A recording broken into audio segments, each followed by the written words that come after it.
Good morning, dear students. How are you? I hope that you all are doing very well. Now, I would like to welcome all of you to our English class. Today, we will continue with the chapter named Indigo, written by Louis Fisher. So, let's have a quick recap at a glance. Gandhi British जमींदार association के सचिव से मिले, लेकिन उसने उन्हें कोई सूचना नहीं दी। गांधी कमिश्नर से भी मिले, उसने केवल उन पर धौंस जमाई और उन्हें स्थान छोड़ देने की नसीहत दी। गांधी जी वहां से नहीं गए। वे मोतिहारी की ओर आगे बढ़े, जो चंपारण की राजधानी थी। एक विशाल भीड़ ने गांधी जी का स्टेशन पर स्वागत किया। सरकार घबरा गई थी। अधिकारी मुकदमे को स्थगित करवाना चाहते थे। गांधी ने देरी का विरोध किया। गांधी ने न्यायालय को सूचित किया कि वो एक कानून तोड़ने वाले के रूप में एक खराब उदाहरण पेश ना करे। गांधी जी का कानूनी सत्ता के प्रति पूरा सम्मान था, लेकिन अंत में उन्होंने अपने अंतःकरण की आवाज सुनी।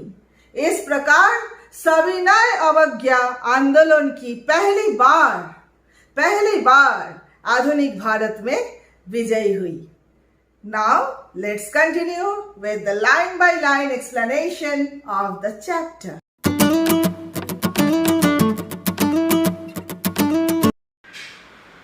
The government was baffled. The prosecutor requested the judge to postpone the trial. Apparently, the authorities wished to consult their superiors. सरकार घबरा गई थी। अभियोजन पक्ष के वकील ने न्यायाधीश को सुनवाई स्थगित करने का अनुरोध किया। वास्तव में अधिकारी वर्ग अपने उच्च पदाधिकारियों से विचार विमर्श करना चाहते थे। Gandhi protested against the delay. He read a statement pleading guilty. He was involved, he told the court, in a conflict of duties. On the one hand, not to set a bad example as a lawbreaker.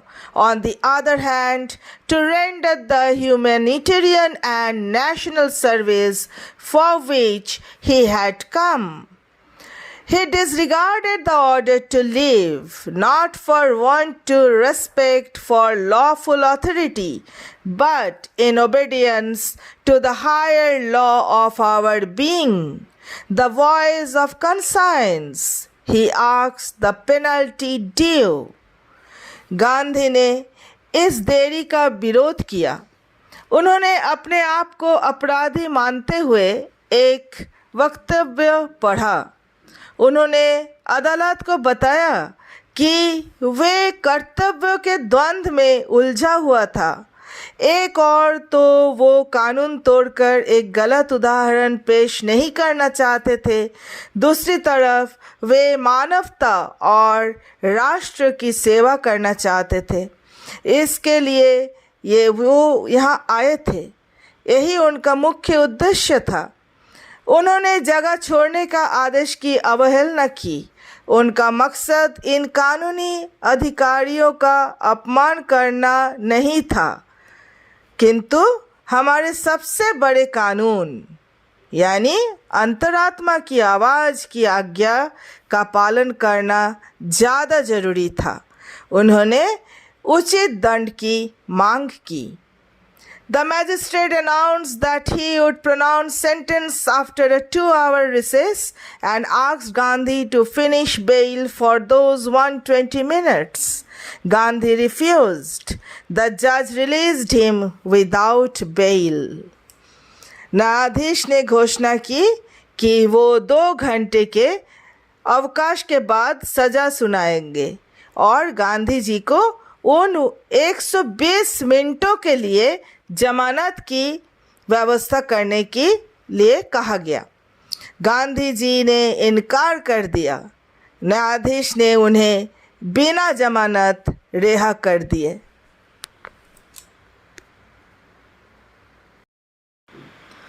When the court reconvened, the judge said he would not deliver the judgment for several days. Meanwhile, he allowed Gandhi to remain at liberty. जब अदालत फिर शुरू हुई, न्यायाधीश ने कहा कि वे कई दिनों तक फैसला नहीं सुनाएंगे। इस दौरान उसने गांधी जी को स्वतंत्र रहने की आज्ञा दे दी। Rajendra Prasad, bridge Kishore Babu, Maulana Mazharul Haq and several other prominent lawyers had arrived from Bihar. They conferred with Gandhi. What would they do if he was sentenced to prison? Gandhi asked. Why? The senior lawyer replied. They had come to advise and help him. If he went to jail, there would be nobody to advise and they would go home. Rajendra Prasad, Brij Kishore Babu, Maulana Mazharul हक और कई प्रसिद्ध वकील बिहार से आए थे। उन्होंने गांधी जी के साथ सलाह मशवरा किए। गांधी जी ने पूछे, यदि उन्हें जेल हो जाती है तो वे क्या करते? क्यों? वरिष्ठ वकील ने उत्तर दिया, वे उनकी सहायता करने, वो उनको सलाह देने ही तो आए थे। यदि वो जेल चला जाता तो वहाँ सलाह देने के लिए कोई नहीं बचता और वे अपने घर चले जाते। What about the injustice to the sharecroppers? Gandhi demanded. The lawyers withdrew to consult. Rajendra Prasad has recorded the upshot of their consultations. They thought amongst themselves that Gandhi was totally a stranger, and yet he was prepared to go to prison for the sake of the peasants. If they, on the other hand, being not only the residents of the adjoining districts, but also those who claim to have served these peasants, should go home, it would be shameful desertion. साझा कृषकों के साथ हुए अन्याय का क्या होगा? गांधी जी ने अपना मांग रखी। वकीलों ने विचार विमर्श करना छोड़ दिया। राजेंद्र प्रसाद ने उनके विचार विमर्श का परिणाम निकाला और कहा, उन्होंने मिलकर सोचा कि गांधी जी उनके लिए सर्वथा अपरिचित थे और फिर भी वे कृषकों की भलाई हेतु जेल में जाने के लिए तैयार हो गए। जो दूसरी तरफ, यदि वे जो न केवल पड़ोसी जिलों के निवासी हैं अपितु इन कृषकों को सेवा करने के दावे भी करते हैं, अगर वे घर चले जाए तो ये एक शर्मनाक परित्याग होगा। They accordingly went back to Gandhi and told him they were ready to follow him into jail. The battle of Champaran is won, he exclaimed. Then he took a piece of paper and divided the group into pairs and put down the order in which each pair was to court arrest. उसके बाद वे वापस गांधी जी के पास गए और उन्हें बताया कि वे भी उनके साथ जेल जाने को तैयार हैं। चंपारण की लड़ाई जीती जा चुकी है, वे चिल्ला के बोले। तब उन्होंने कागज का एक पुर्जा लिया और दलों को जोड़ों में विभाजित कर दिया और उन्हें इस क्रम में लगाया गया कि जिनमें हर जोड़े को गिरफ्तारी देनी थी।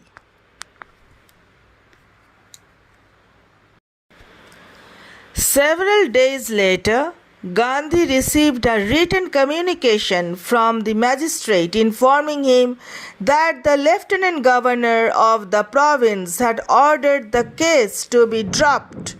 Civil disobedience had triumphed, the first time in modern India. कई दिनों के बाद गांधी को एक लिखित संदेश ये सूचित करते हुए न्यायाधीश की तरफ से प्राप्त हुआ कि रियासत के लेफ्टिनेंट गवर्नर ने मुकदमे को वापस लेने का आदेश दे दिए हैं।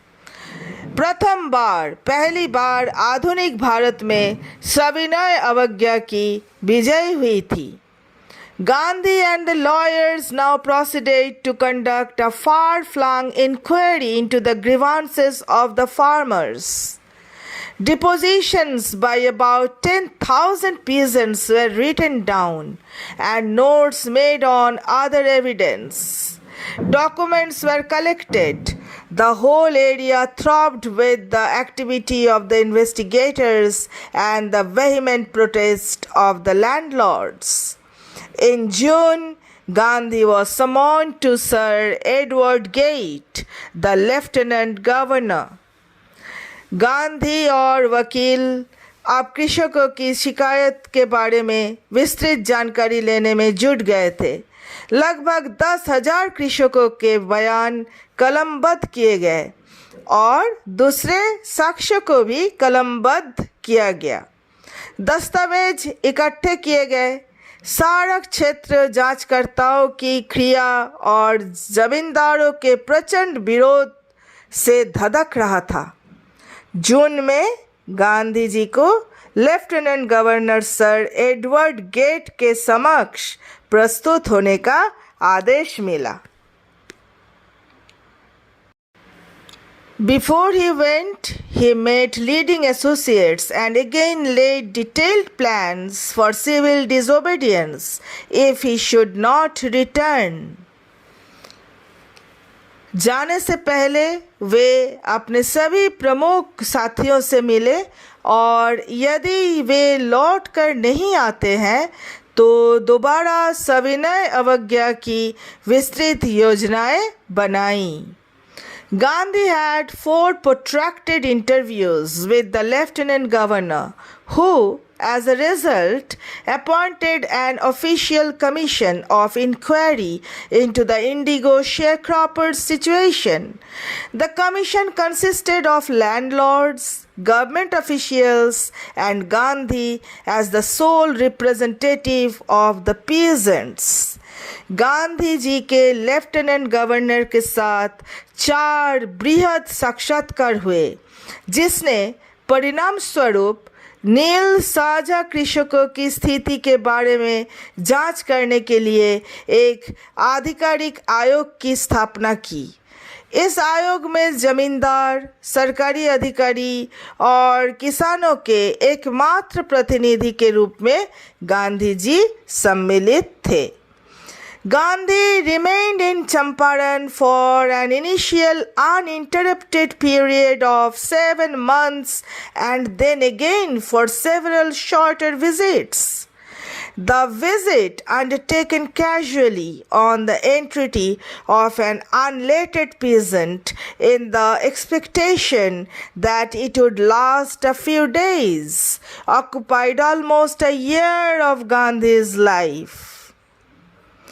गांधी जी चंपारण में निर्विघ्न रूप से 7 महीने रहे और उसके बाद फिर अनेक छोटी यात्राएं की। ये यात्रा एक अशिक्षित कृषक की याचना पर की गई एक आकस्मिक यात्रा थी, जो इस आशा में की गई थी कि थोड़े दिन में समाप्त हो जाएगी, लेकिन गांधी जी के जीवन का लगभग 1 वर्ष इसमें लग गया। The official inquiry assembled a crushing mountain of evidence against the big planters, and when they saw this, they agreed, in principle, to make refunds to the peasants. But how much must we pay? They asked Gandhi. आधिकारिक जांच ने बड़े जमींदारों के खिलाफ बहुत अधिक मात्रा में प्रमाण एकत्रित कर लिए और जब उन्होंने इसे देखा वे सहमत हो गए, मुख्य रूप से कृषकों को राशि लौटाने के लिए। किंतु हमें कितनी राशि चुकानी होगी? उन्होंने गांधी जी से पूछा। They thought he would demand repayment in full of the money which they had illegally and deceitfully extorted from the sharecroppers. He asked only 50%. There he seemed adamant, writes Reverend J.Z. Hodge, a British missionary in Champaran, who observed the entire episode at close range. Thinking probably that he would not give way, the representative of the planters offered to refund to the extent of 25%, and to this amazement Mr. Gandhi took him at his word, thus breaking the deadlock. उन्होंने सोचा था कि वे उनसे पूरा धन अदा करने की मांग करेंगे, जिसे उन्होंने अवैध तरीके से और छल कपट करके और बलपूर्वक साझे कृषकों से वसूल किया था। उन्होंने मात्र 50% की मांग की। यहाँ वे बहुत सख्त पत्थर की तरह दिखाई दिए। चंपारण के एक अंग्रेज मिशनरी रेवरेंड J.Z. हॉज ने कहा, उन्होंने इस पूरे घटनाक्रम को बहुत नज़दीकी से देखा था, शायद ये सोचते हुए कि वो कोई मौका नहीं देंगे। जमींदारों के प्रतिनिधि ने अधिक से अधिक 25% राशि अदा करने का प्रस्ताव किया और उनके आश्चर्य की सीमा ना रही। उनका आश्चर्य का कोई सीमा ना रहा जब श्रीमान गांधी जी ने इस गतिरोध को समाप्त करते हुए उन्हें वचन दे दिया।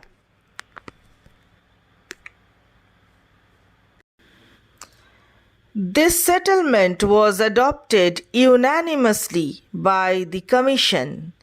Gandhi explained that the amount of the refund was less important than the fact that the landlords had been obliged to surrender part of the money and with it part of their prestige. Therefore, as far as the peasants were concerned, the planters had behaved as lords above the law. Now the peasant saw that he had rights and defenders. He learned courage.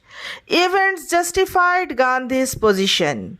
Within a few years, the British planters abandoned their estates, which reverted to the peasants. Indigo sharecropping disappeared. यह समझौता commission के द्वारा सर्वमत से स्वीकार कर लिया गया था। गांधी ने आगे खुलासा किए कि अदायगी की रकम इतनी महत्वपूर्ण न थी जितना कि ये तथ्य कि जमींदार धन का कुछ हिस्सा देने और इसके साथ उनके गर्व अर्थात नील का एक हिस्सा देने को तैयार हो गए थे। अतः जहाँ तक कृषकों का संबंध है, जमींदार अब तक उनसे इस प्रकार व्यवहार कर रहे थे जैसे कि वे कानून से भी ऊपर हैं। अब कृषक ने भी ये देखा कि उसके पास भी अधिकार है और रक्षा करने वाले भी। उनमें साहस आ गया। घटनाओं ने गांधी जी की स्थिति को स्पष्ट कर दिया। थोड़े वर्ष में अंग्रेज जमींदारों ने अपने भूखंड छोड़ दिए, जो वापस कृषकों के पास लौट गए। नील की साझा कृषि अब समाप्त हो गई थी। Gandhi never contented himself with the large political or economic solutions. He saw the cultural and social backwardness in the Champaran villages and wanted to do something about it immediately. He appealed for teachers Mahadev Desai and Narahari Parikh, two young men who had just joined Gandhi as disciples, and their wives volunteered for the work. Several more came from Bombay, Pune, and other distant parts of the land. Devdas, Gandhi's youngest son, arrived from the ashram, and so did Mrs. Gandhi. Primary schools were opened in 6 villages. Kasturbai taught the ashram rules on personal cleanliness and community sanitation. Gandhi ji कभी भी विशाल राजनीतिक और आर्थिक समाधानों से संतुष्ट नहीं हुए। उन्होंने चंपारण के गांवों में सांस्कृतिक और सामाजिक पिछड़ापन देखा और इसके बारे में तुरंत कुछ करना चाहते थे। उन्होंने अध्यापकों से सहयोग के लिए प्रार्थना की। महादेव देसाई और नरहरि पारिक 2 युवा आदमी थे जो बस अभी गांधी जी के शिष्यों के रूप में शामिल हुए थे और उनकी पत्नियों ने इस कार्य के लिए स्वेच्छा से अपने आप को समर्पित कर दिए थे। कुछ और बम्बई, पूना और देश के दूसरे सुदूर भागों से आए। गांधी जी का सबसे छोटा बेटा देवदास और श्रीमती गांधी भी आश्रम से वहां आ गए। 6 गांव में प्राथमिक विद्यालय खोले गए। कस्तूरबा ने आश्रम के निजी स्वच्छता और सामुदायिक सफाई के नियम सिखाए।